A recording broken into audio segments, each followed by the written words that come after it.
بسم اللہ الرحمن الرحیم السلام علیکم۔ میں گورکن تھا۔ ایک دن ایک طوائف عورت کی قبر بنا رہا تھا۔ سخت گرمی کا موسم تھا، آدھی سے زیادہ قبر بنا چکا تھا۔ اچانک قبر ٹھنڈی ہو گئی اور قبر کی مٹی سے تیز خوشبو آنے لگی۔ مجھے حیرت کا شدید جھٹکا لگا کہ طوائف کی قبر سے خوشبو کیسے؟ تحقیق کی تو مجھ پر یہ انوکھا راز کھل گیا کہ میں اس وقت قبرستان سے ملحقہ ایک چھوٹے سے کمرے میں آرام کر رہا تھا، جب اچانک ہی میرے پاس ایک آدمی آیا اور کہنے لگا کہ ہمیں قبر بنوانی ہے۔ میں نے فوراً ہاں میں سر ہلایا اور کہا ٹھیک ہے، بن جائے گی۔ سائز کیا ہے قبر کا اور عورت ہے یا مرد؟ میں نے اس سے چند ضروری باتیں پوچھی اور پھر اس نے مجھے تفصیل بتا دی اور جنازے کا وقت بتایا اور چلا گیا۔ کچھ رقم وہ ایڈوانس میں دے گیا تھا اور باقی رقم جنازے کے بعد دینے کا کہا تھا۔ میں مطمئن ہو گیا۔ ابھی میرے پاس کافی وقت تھا۔ جنازہ مغرب کے بعد تھا اور میں ابھی آرام کر رہا تھا۔ چونکہ ظہر کا وقت تھا، میں نے سوچا کہ عصر کے قریب جا کر قبر کھود دوں گا اور کچھ ہی دیر میں قبر تیار کر دوں گا، کیونکہ میں اپنے کام میں بہت ماہر تھا اور مجھے تقریباً 20 برس ہو چکے تھے کہ میں یہاں پر قبریں کھود رہا تھا۔ بہت سارے مردے میں اپنے ہاتھوں سے دفن کر چکا تھا، اس لیے میرے لیے یہ کام اب کوئی زیادہ محنت طلب یا مشقت طلب نہیں رہا تھا، بلکہ میں بہت آرام سے کر لیتا تھا۔ اسی لیے میں 2 گھنٹے آرام کرنے کے بعد عصر کے قریب اٹھا، نماز ادا کی اور پھر اپنا کدال لے کر قبرستان کے وسط میں چلا آیا، کیونکہ میں جانتا تھا قبر کے لیے مناسب جگہ کہاں پر ملے گی۔ پہلے ہی یہ قبرستان بہت بھر چکا تھا اور پھر گورنمنٹ نے پچھلی طرف کا کھلا میدان بھی اس میں شامل کر دیا، کیونکہ یہ علاقہ بہت بڑا تھا اور ارد گرد کے چھوٹے بڑے کئی علاقوں کے ساتھ منسلک تھا۔ اسی لیے اس قبرستان میں بہت سارے مردے دفن تھے اور ایک ایک قبر میں تو کئی مردے بھی دفن ہو چکے تھے، کیونکہ بہت ساری قبریں ایسی تھیں جن کا حال پوچھنے کے لیے ان کے پیاروں میں سے کوئی آتا ہی نہ تھا۔ اسی لیے ہم اس قبر میں ایک اور قبر بنا دیتے ہیں اور اس میں مردہ دفنا دیتے۔ آبادی ہی اتنی ہوتی تھی کہ مجبوراً ہمیں یہ کرنا ہی پڑتا تھا۔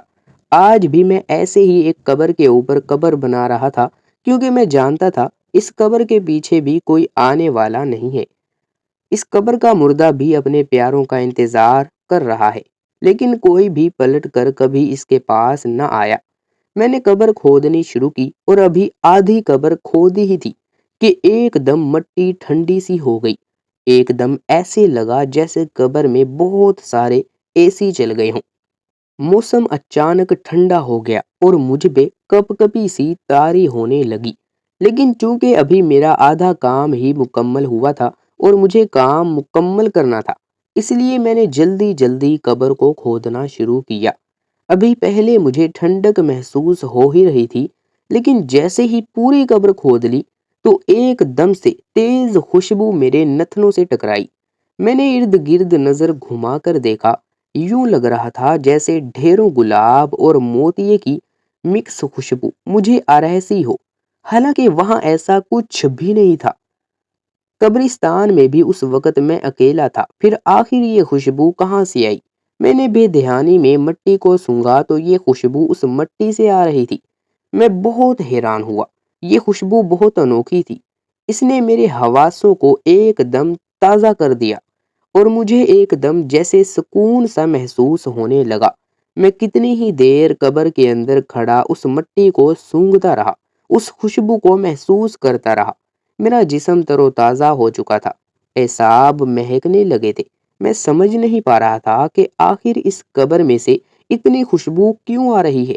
آج تک تو میرے ساتھ یہ واقعہ نہیں ہوا۔ آج تک میں نے اتنی قبریں تیار کی تھی، لیکن کبھی میں نے ایسا کچھ بھی محسوس نہ کیا، اور آج جب یہ محسوس ہوا تھا تو جیسے دل ایک دم شاد ہو گیا تھا۔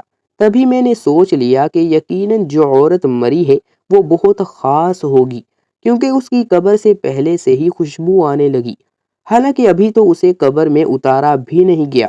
میں اس بارے میں ہی سوچ رہا تھا کہ اندھیرا ہونے لگا، شام ہو گئی اور مغرب کی اذان کی آواز سنائی دی۔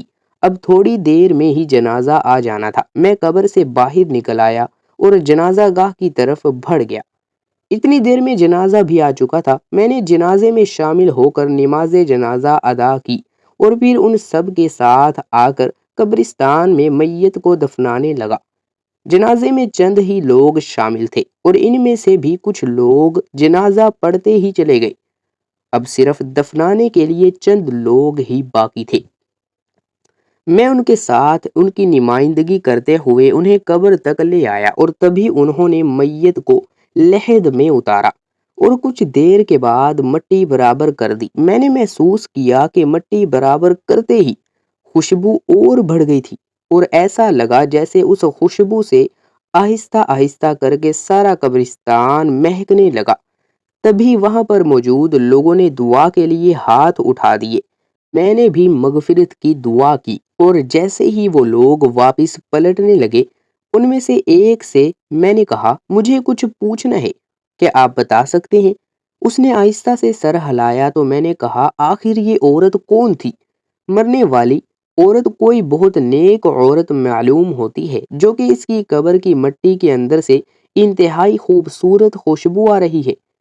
ایسا میں نے آج تک کبھی محسوس نہ کیا۔ آخر مرنے والی کون تھی؟ میں نے تجسس کے مارے جب یہ سوال کیا تو وہ شخص حیرانی سے کہنے لگا، مرنے والی تو کوئی خاص عورت نہیں تھی بلکہ وہ تو ایک مشہور زمانہ طوائف تھی اور اپنے پیشے میں کافی بدنام تھی۔ نہ جانے آپ ایسا کیوں کہہ رہے ہیں، یا پھر آپ کو غلط محسوس ہوا ہوگا، وہ خوشبو کہیں اور سے آ رہی ہوگی۔ اس طوائف نے تو اپنی ساری زندگی گناہوں میں گزاری تھی اور کوئی بھی رات ایسی نہیں گزری جب وہ گناہ کی غلاظت سے بھری نہ ہو۔ اس شخص نے بڑے نفرت آمیز انداز میں جب یہ کہا تو میں حیرت سے ہکا بکا اس کا چہرہ دیکھتا رہ گیا۔ مجھے یقین نہ آ رہا تھا کہ وہ شخص سچ کہہ رہا ہے۔ تبھی میں نے دوبارہ اس سے پوچھا، نہیں ایسا کیسے ہو سکتا ہے؟ مجھے 20 سال سے زیادہ کا عرصہ گزر چکا ہے کہ میں یہاں پر قبریں بنا رہا ہوں، لیکن آج تک کبھی مجھے ایسا محسوس نہ ہوا جیسا آج ہوا ہے۔ آج تک کبھی میں نے کسی قبر میں سے ایسی خوشبو آتے نہیں دیکھی جو آج اس قبر سے آ رہی تھی۔ نہ جانے آپ ایسے غلط بیانی کیوں کر رہے ہیں۔ میں نے اس شخص کی طرف بدگمانی سے دیکھا تو وہ استہزائیہ انداز میں ہنس کر کہنے لگا، یقیناً آپ کسی بہت بڑی خوش فہمی کا شکار ہیں۔ ایسا نہیں ہے کہ وہ عورت بہت نیک تھی، وہ عورت واقعی طوائف تھی۔ اگر آپ کو میری بات کا یقین نہیں ہے تو آپ باقی لوگوں سے بھی تصدیق کر سکتے ہیں۔ خیر، مجھے آپ کو یقین دلانے کی ضرورت بھی نہیں ہے، میں تو ان کا ہمسایہ تھا اور ان کے بارے میں اتنا ہی جانتا تھا۔ چلتا ہوں، مجھے کچھ کام ہے۔ یہ کہہ کر وہ شخص آگے کی طرف بڑھ گیا اور میں حیرانی سے اس کی پشت کی طرف دیکھتا رہ گیا۔ یقین نہیں آ رہا تھا کہ واقعی وہ عورت ایک طوائف تھی۔ میں کبھی قبر کی طرف دیکھتا جس میں سے ابھی بھی اسی طرح مٹی میں سے خوشبو آ رہی تھی اور مجھے ابھی تک وہ ٹھنڈک محسوس ہو رہی تھی جو قبر کھودتے ہوئے محسوس ہوئی تھی۔ میں اپنے خیالوں میں گم جنازے گاہ سے منسلک اپنے کمرے کی طرف بڑھ گیا، لیکن وہ رات میری بہت بھاری گزری تھی۔ نہ جانے کیوں بار بار میرا دھیان اس طوائف عورت اور اس کی قبر کی طرف جا رہا تھا۔ نہ جانے کیوں مجھے ایسا محسوس ہو رہا تھا کہ وہ آدمی سچ کہہ رہا تھا، وہ عورت واقعی کوئی طوائف تھی اور اس کی زندگی گناہوں سے ہی بھری ہوگی۔ لیکن میں بھی تو جھوٹ نہیں کہہ رہا تھا نا، میں بھی تو سچ کہہ رہا تھا۔ میں نے خود قبر کی مٹی کو ٹھنڈے ہوتے ہوئے محسوس کیا اور پھر جس طرح اس میں سے خوشبو محسوس ہو رہی تھی، اس خوشبو نے مجھے اپنا گرویدہ کر لیا تھا۔ میں اتنا بڑا دھوکہ نہیں کھا سکتا۔ یقیناً اس شخص کو کوئی غلط فہمی ہوئی ہوگی۔ میں کل اس معاملے کی تحقیق ضرور کروں گا۔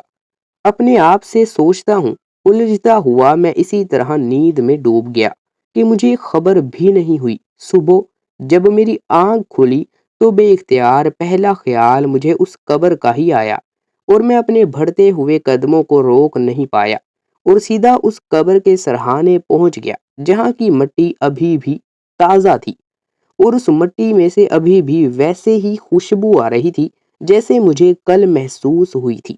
میں وہیں قبر کے سرہانے بیٹھ گیا، فاتح خوانی کی، اور پھر آہستہ آواز میں کہا، میں نہیں جانتا کہ تم کون ہو، کہاں سے ہو، میں یہ بھی نہیں جانتا کہ کل تمہارے بارے میں جو کچھ اس شخص نے یہاں پر کھڑے ہو کے کہا تھا وہ سچ تھا یا جھوٹ تھا، لیکن میں ایک بات جانتا ہوں کہ مجھے کوئی دھوکہ نہیں ہوا۔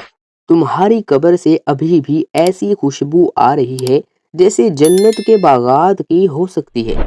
یوں لگ رہا ہے کہ جیسے ڈھیروں پھول مہک رہے ہوں، اور میں نہ جانے کیوں اس خوشبو کو محسوس کر کے باغ باغ ہوئی جا رہا ہوں۔ لیکن میں اب یہ ضرور پتا کروں گا کہ تم واقعی ایک طوائف تھی۔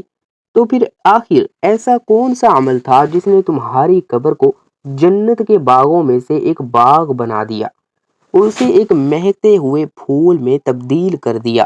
میں اب ضرور اس بات کی تحقیق کروں گا کہ آخر ایسا کیوں ہے۔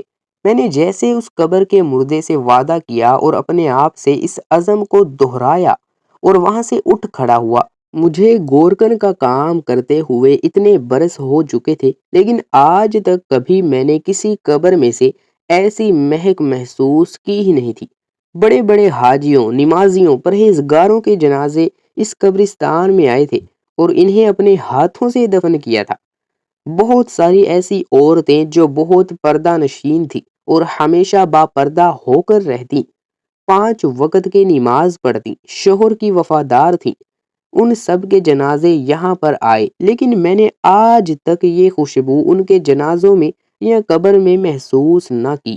چھوٹے چھوٹے نومولود بچے بھی اس قبرستان میں دفن تھے، لیکن آج تک ان کی قبر سے بھی ایسے جنت کے پھول جیسی خوشبو نہ آئی تھی۔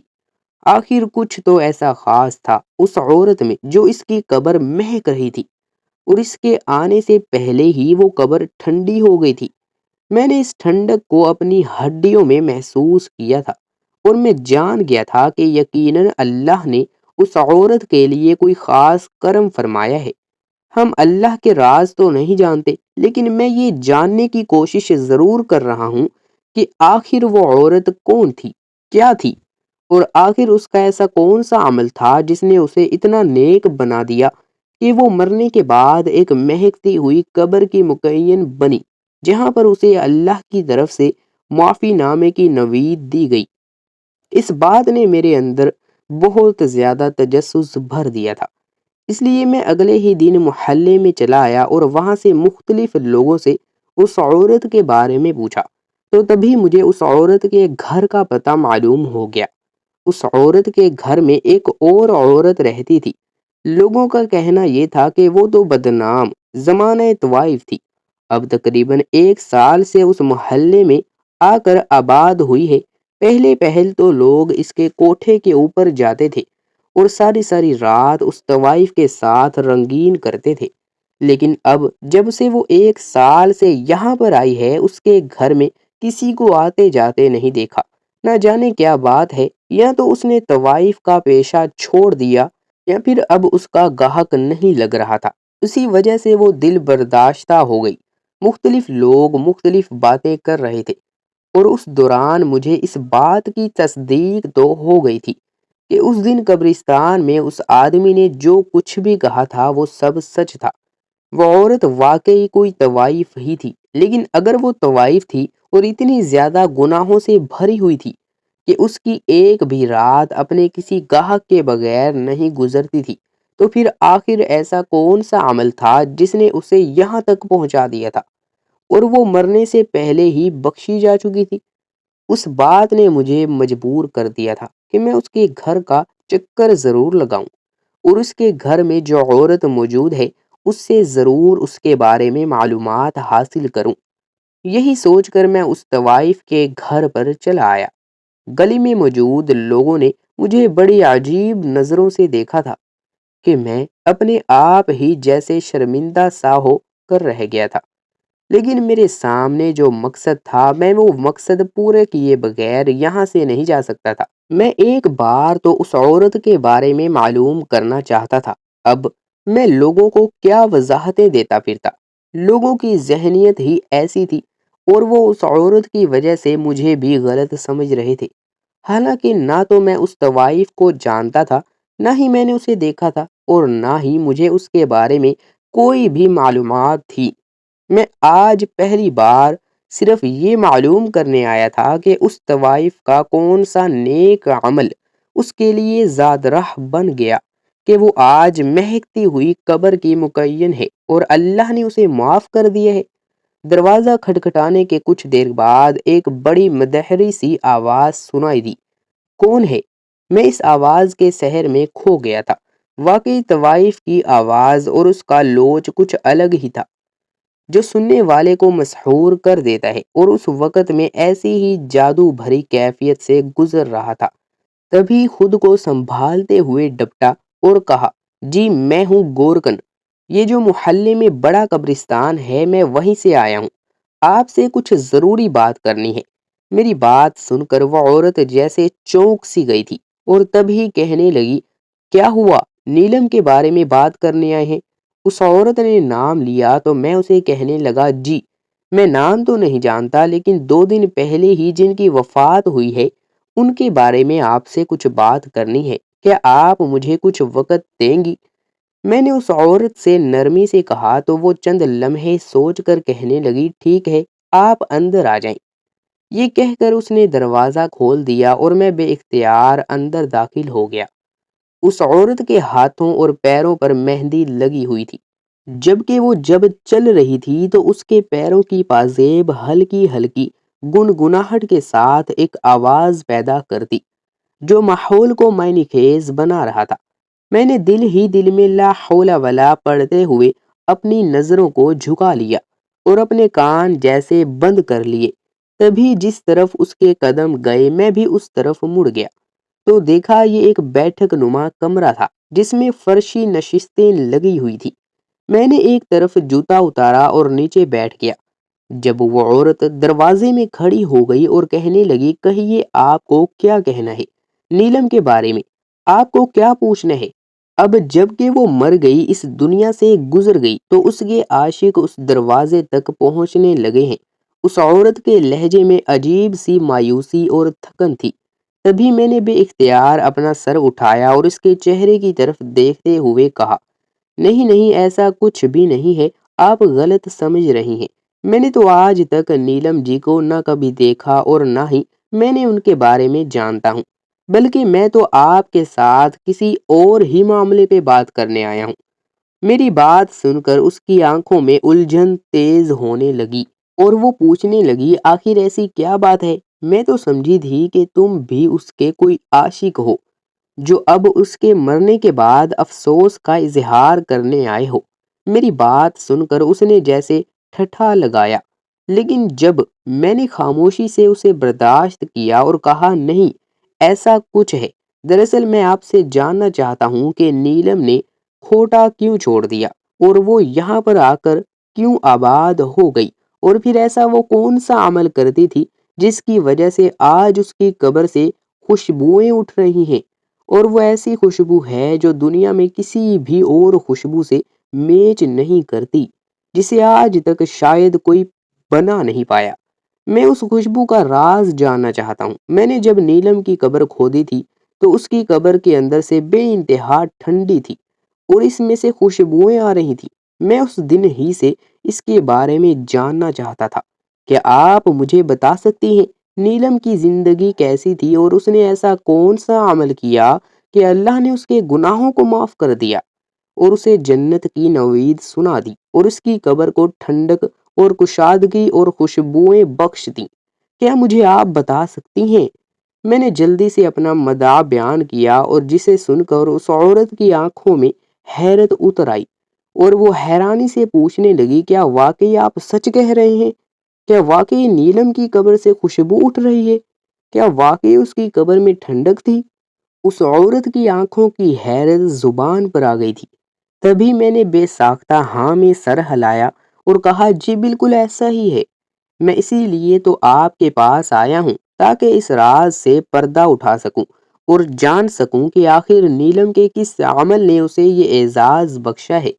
تبھی میں نے دیکھا کہ اس عورت کی آنکھوں میں سے آنسو آ گئے اور وہ بے اختیار سسکنے لگی اور کہنے لگی نیلم سچی تھی، اس کی لگن سچی تھی، اس نے جو ارادہ کیا تھا وہ پورا ہوا، اس نے اپنے رب کو پا لیا، اس نے اپنے رب کو پا لیا۔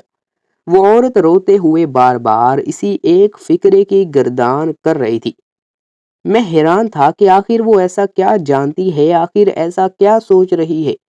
تبھی میں نے اسے کہا، کیا آپ مجھے بھی بتائیں گی کہ نیلم کا کیا ارادہ تھا اور وہ اپنے رب کو کیوں پانا چاہتی تھی؟ میرے پوچھنے پر اس عورت نے آہستہ سے ہاں میں سر ہلایا اور کہنے لگی، میں بتاتی ہوں۔ دراصل نیلم اندرون شہر کی ایک بہت مشہور طوائف تھی۔ لاکھوں عاشق روزانہ اس کی ایک جھلک دیکھنے کو بے تاب رہتے تھے۔ اس کی وجہ سے کوٹھے پر ہر وقت رونق لگی رہتی تھی اور ہر کوئی نیلم کے ہی گن گاتا تھا۔ اس کا حسن، اس کی آواز، اس کا انداز، اس کی ادائیں، اس کی ہر چیز سب سے مختلف تھی اور ہر عاشق لاکھوں روپیہ لٹانے کو تیار رہتا۔ نیلم اپنی اس زندگی سے خوش تھی کیونکہ وہ کوٹھے پر ہی پیدا ہوئی تھی اور وہیں پر پلی پڑی تھی، اس لیے اس نے جس ماحول میں آنکھ کھولی تھی اسے اس ماحول کو اپنانے میں کوئی دقت پیش نہیں آئی، بلکہ وہ تو ملک کی مشہور اداکارہ بننا چاہتی تھی، کیونکہ بہت سارے ڈائریکٹر، پروڈیوسر، ایکٹر اس کے کوٹھے پر حاضری دیتے تھے اور اسے مستقبل کے سہانے خواب دکھاتے تھے۔ خود نیلم کی آنکھوں میں بھی کچھ ایسے ہی خواب تھے، لیکن ایک دن ایک نوجوان شخص منہ مانگی قیمت دے کر اسے ایک رات کے لیے خرید گیا اور اس شخص نے ساری رات صرف نیلم کو دیکھنے میں گزار دی۔ وہ نیلم کی محبت میں مبتلا تھا، اسے اس کے جسم کی کوئی چاہت نہیں تھی، بلکہ وہ نیلم کو دیکھ کر اپنا دل بھرنا چاہتا تھا۔ اس نے نیلم کو ہاتھ تک نہیں لگایا تھا، حالانکہ نیلم نے کوشش بھی کی کہ وہ اس کے قریب آئے، لیکن اس شخص کا ایمان بہت مضبوط تھا اور اس کی محبت سچی تھی۔ تبھی صبح ہوتے ہی وہ چپ چاپ کمرے سے نکل گیا، لیکن نیلم اب پہلے جیسی نیلم نہیں رہی تھی۔ اس کے جانے کے بعد نیلم کے دل میں بھی اس کی محبت سر اٹھانے لگی تھی اور اسے اب اپنا ہر گاہک برا لگنے لگا تھا۔ وہ ہر گاہک کو انکار کر دیتی اور اس شخص کا انتظار کرنے لگی جو ایک رات اس کے ساتھ گزار کے گیا، لیکن اسے چھوا تک نہیں۔ اس کی محبت کو پانے کے لیے نیلم کا دل آہستہ آہستہ بدلنے لگا۔ اس نے ہار سنگار چھوڑ دیا، محفل سے جانا چھوڑ دیا، گاہکوں کے سامنے آنا چھوڑ دیا، اپنی قیمت لگوانا چھوڑ دی۔ کوٹھے پر تو جیسے ایک دم سناٹے اتر آئے تھے، ہر کوئی پریشان تھا، خاص طور پر کوٹھے کی مالکن جو کہ آج کل بہت زیادہ غصے میں تھی۔ نیلم کے طرز عمل پر اس نے اسے بہت بڑی بڑی سزائیں دیں، اسے کھانے کو کچھ نہ دے دی، کمرے میں بند کر کے کئی گھنٹے اسے قید میں رکھتی۔ لیکن نیلم اب پہلے جیسی نہیں رہی تھی، اس نے برے کام سے توبہ کر لی تھی، وہ سچی محبت کو پا بیٹھی تھی، اسی لیے وہ پانچوں وقت کی نماز پڑھنا شروع ہو گئی تھی اور ہر وقت اپنے گناہوں سے بھری زندگی کی توبہ مانگتی ہوئی نظر آتی۔ کوٹھے کی مالکن کو تو اپنے برے دن شروع ہوتے ہوئے نظر آ رہے تھے، یہی وجہ تھی کہ اس نے نیلم سے چوری بالا ہی بالا اس کا سودا لاکھوں میں طے کر دیا اور ایک پروڈیوسر کے ہاتھوں نیلم کو بیچ دیا۔ نیلم کو جب اس بات کی خبر ملی تو اس نے وہاں سے بھاگنے کی ٹھانی، کیونکہ اسی رات ہی پروڈیوسر اسے لینے کے لیے آ رہا تھا اور اس سلسلے میں نے نیلم کی مدد کی تھی۔ ہم دونوں اس کوٹھے کو پیچھے چھوڑ آئے، اس کوٹھے کی غلاظت بھری زندگی ہم نے اپنی تقدیر سے نکال دی اور اس گنجان آباد سے علاقے میں آ کر آباد ہو گئے۔ یہاں پر ہم نے چھوٹا سا گھر کرائے پر لے لیا، لیکن نہ جانے کیسے لوگوں کو معلوم ہو گیا کہ نیلم ایک طوائف تھی اور وہ طرح طرح کی باتیں کرنے لگے۔ حالانکہ نیلم نے اپنے گناہوں پر توبہ کر لی تھی اور سچے دل سے کی گئی توبہ تو اللہ قبول کر لیتا ہے۔ اس بات کا نظارہ تو آپ نے خود دیکھ لیا ہے۔ نیلم دن رات اپنے گزشتہ زندگی کے بارے میں سوچ سوچ کر روتی رہتی اور اللہ سے توبہ کرتی رہتی۔ اس ایک سال میں نیلم نے بہت دکھ اور اذیت برداشت کی تھی، لوگوں کی زبانیں نہیں رکیں، وہ نیلم کو برا بھلا کہتے رہے، لیکن نیلم اپنی توبہ پر قائم تھی اور اس نے دوبارہ غلط کام کو ہاتھ نہ لگایا، بلکہ اس نے جتنے بھی پیسے کوٹھے پر کمائے تھے اور وہ سب اس نے ایک خیراتی ادارے میں دے دیے تھے۔ یہاں پر رہ کر وہ چھوٹے موٹے کام کر کے گزارا کر رہی تھی اور بہت کم کھاتی، بہت کم آرام کرتی۔ زیادہ تر وہ اللہ کے حضور سجدہ ریز رہتی۔ دوبارہ اس لڑکے کا تو پتہ نہیں چلا جو اس رات نیلم کے پاس آیا تھا، لیکن نیلم اس ایک ملاقات کو مرتے دم تک نہیں بھول پائی تھی۔ اسے آخری دم تک اس لڑکے کا انتظار رہا تھا۔ وہ کون تھا، کہاں سے آیا تھا، کس نے اسے بھیجا تھا، ہمیں کچھ معلوم نہیں، لیکن نیلم کے لیے وہ جیسے کل کائنات بن گیا تھا، اور اس کی نجات کا ذریعہ بھی۔ اس عورت نے جب اپنی بات مکمل کی تو میں بے حد حیران رہ گیا تھا۔ یقین نہیں آ رہا تھا کہ واقعی ایک طوائف اپنی زندگی سے توبہ کر چکی، اور پھر ایک عام زندگی گزارتے ہوئے اس نے اپنے گناہوں پر بارہا معافی مانگی اور اللہ نے اسے معاف بھی کر دیا۔ یقیناً اللہ تعالیٰ کی ذات بڑی بے نیاز ہے، بڑی غفور الرحیم ہے کہ اس نے طوائف کیے سارے گناہوں کو اس کے معافی کے آنسوؤں سے دھو ڈالا۔ یقیناً اس عورت کی توبہ سچی تھی۔ یقیناً نیلم نے سچی محبت کو پا لیا تھا۔ اس نے عشق مجازی سے عشق حقیقی کا سفر بہت جلدی طے کر لیا تھا، اور اس نے جان لیا تھا کہ گناہوں سے بھری ہوئی یہ زندگی کوئی معنی نہیں رکھتی، بلکہ اصل زندگی تو وہ ہے جو مرنے کے بعد شروع ہوتی ہے۔ اس لیے اس نے اپنی زندگی کا آخری ایک سال اللہ کی مرضی کے مطابق گزار دیا اور اس کی رضا کو پا لیا۔ یقیناً نیلم جیسی عورتیں ہی اللہ کی معافی اور اس کی بخشش کی حقدار ہیں۔ میں وہاں سے نکل آیا تھا اور سارے راستے نیلم کے بارے میں سوچ سوچ کر میں حیران تھا، اور مجھے اللہ کی اس بات پر یقین آ گیا تھا کہ ایک بار میری طرف بڑھو تو صحیح، ایک بار مجھ سے مانگ کر تو دیکھو۔ اللہ نے نیلم کو اسی لیے تو نواز دیا تھا۔ میں نے بھی سوچ لیا تھا کہ میں اللہ سے معافی اور بخشش تو مانگوں گا ہی، لیکن اپنی گزشتہ زندگی کے گناہوں کی معافی بھی ضرور طلب کروں گا، کیونکہ میں جان گیا ہوں کہ اللہ کی ذات بہت بڑی ہے اور اس کے لیے مجھے معاف کرنا کوئی بڑی بات نہیں۔ ناظرین، کومنٹ باکس میں اللہ تعالیٰ کے 99 ناموں میں سے ایک نام ثواب کی نیت سے ضرور ٹائپ کر دیجیے گا۔ چینل کو سبسکرائب کر دیں اور بیل آئیکن کے بٹن کو ضرور دبا دیں تاکہ ہر آنے والی نئی اسلامک ویڈیو کا نوٹیفیکیشن آپ تک پہنچتا رہے۔ ویڈیو کو لائک کرنا مت بھولیے گا تاکہ میری حوصلہ افزائی ہو سکے، اور ویڈیو کو صدقہ جاریہ سمجھ کر زیادہ سے زیادہ اپنے دوستوں، عزیزوں، رشتہ داروں کے پاس ضرور شیئر کیجیے گا۔ اللہ پاک ہم سب کو اپنے حفظ و ایمان میں رکھے۔ اللہ پاک ہم سب کا حامی و ناصر ہو۔ اللہ پاک ہم سب کو 5 وقت کی نماز پابندی کے ساتھ پڑھنے کی توفیق عطا فرمائے۔ اللہ پاک ہم سب کا حامی و ناصر ہو۔ ناظرین، نیکسٹ ویڈیو پہ ملیں گے۔ اللہ حافظ۔